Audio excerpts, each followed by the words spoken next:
for the rest of the semester. All right?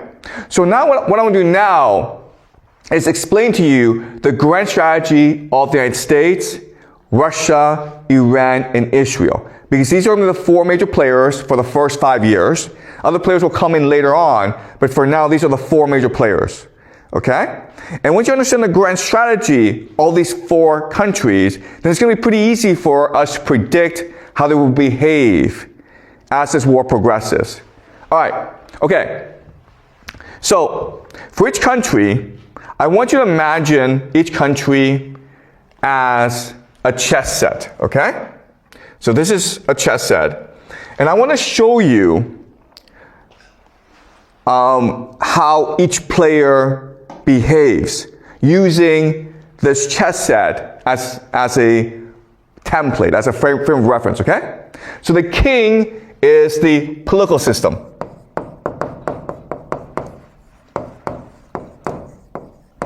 All right? So the first idea to understand is that when you fight a war, you're not trying to defeat the other person's military. Doesn't really get you anywhere. What you're really trying to do is you're trying to put your opponent in check by attacking the political system. All right, and I'll show you how later on, okay? So the king is the political system. The queen is the grand strategy. The grand strategy is, again, how each player perceives geopolitics and how to best dominate geopolitics, okay? And then you have the bishop, the knight, and the rook. And these are the attack vectors. The attack vectors are your mechanisms, your tools for achieving your grand strategy.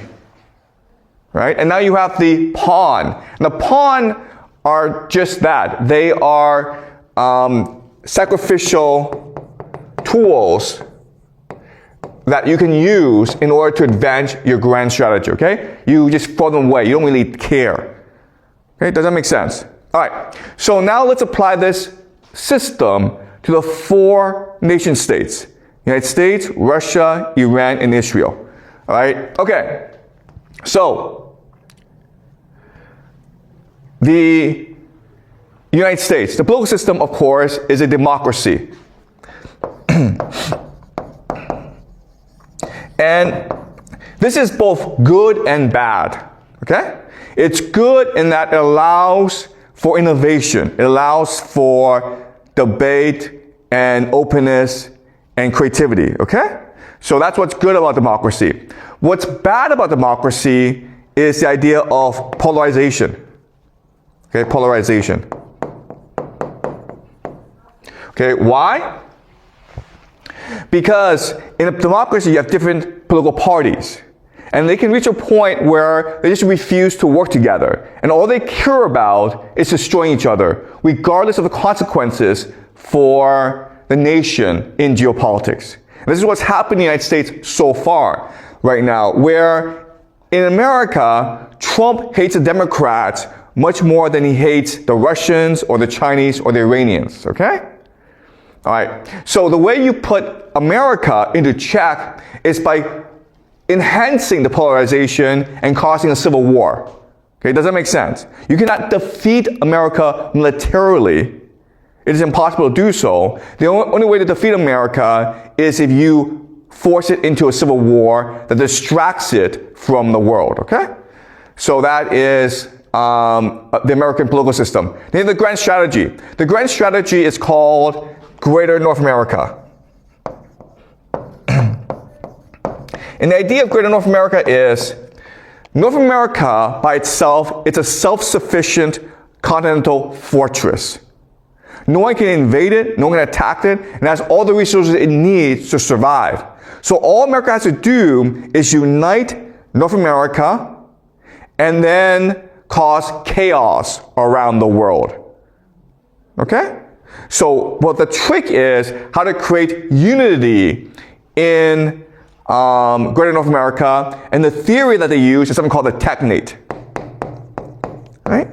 And the idea of the technate is a democracy is inherently volatile and unstable. You're better off transitioning democracy into a technocracy ruled by the experts and ruled by AI, okay? So basically, try to create an AI surveillance state, which is what's happening in America right now, okay? Something that we'll discuss in greater detail next week. All right, so now we go to the attack vectors of America. What are their tools and instruments in order to achieve their grand strategy? Well, the first major tool is digital technology, okay? Meaning that America has GPS satellites, it has precision weapons, it has the best air force in the world, it has aerial supremacy, okay? So technology is a very important tool. Then you have propaganda. Propaganda is basically America controls the world's most powerful media systems, including the New York Times, including CNN. Okay, and therefore it can control the narrative of the world. Now last is the US dollar. Okay? The US dollar is the world's global reserve currency, and therefore America has unlimited financing.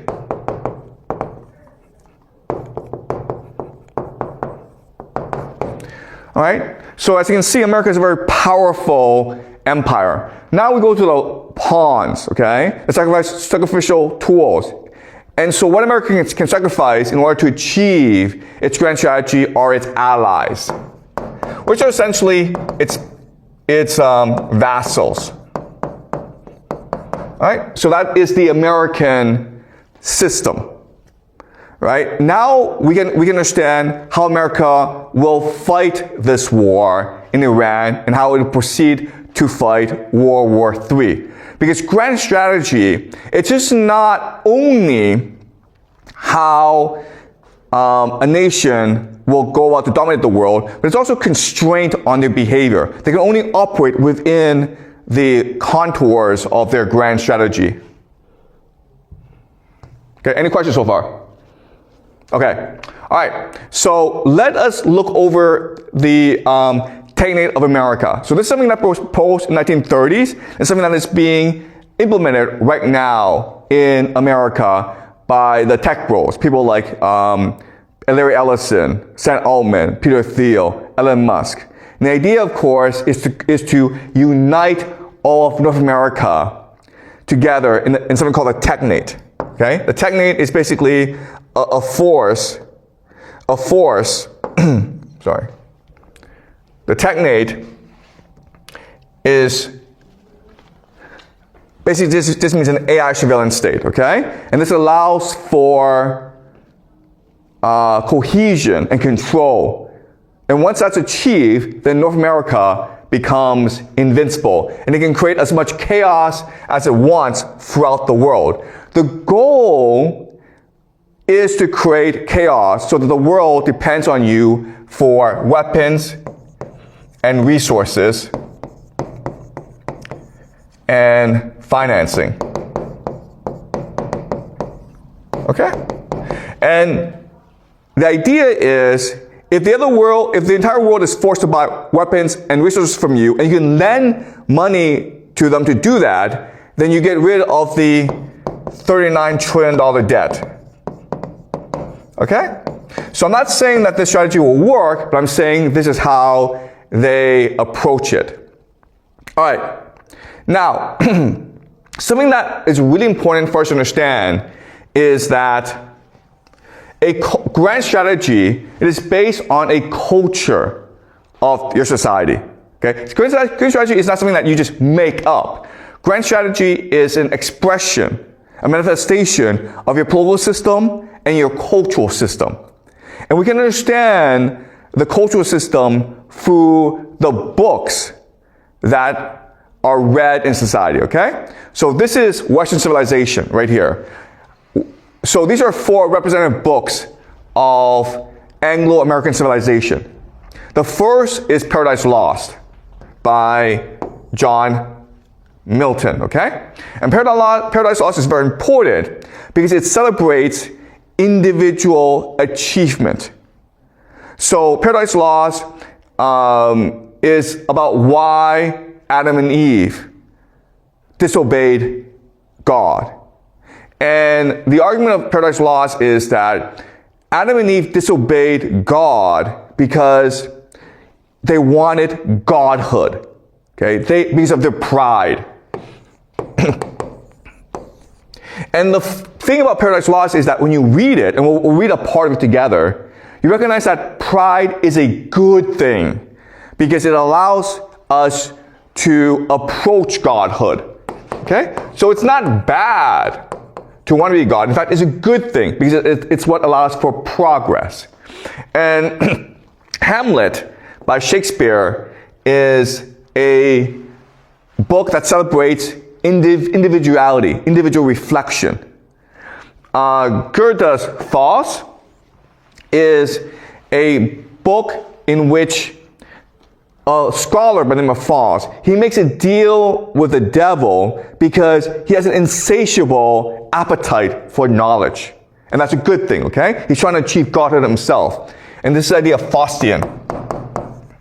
So Western civilization, especially Anglo-American civilization, is fundamentally Faustian. It's always about achievement. And it's insatiable achievement. And the last book I want to emphasize is The Fountainhead by Ayn Rand, which celebrates individualism. Okay? It celebrates individual achievement.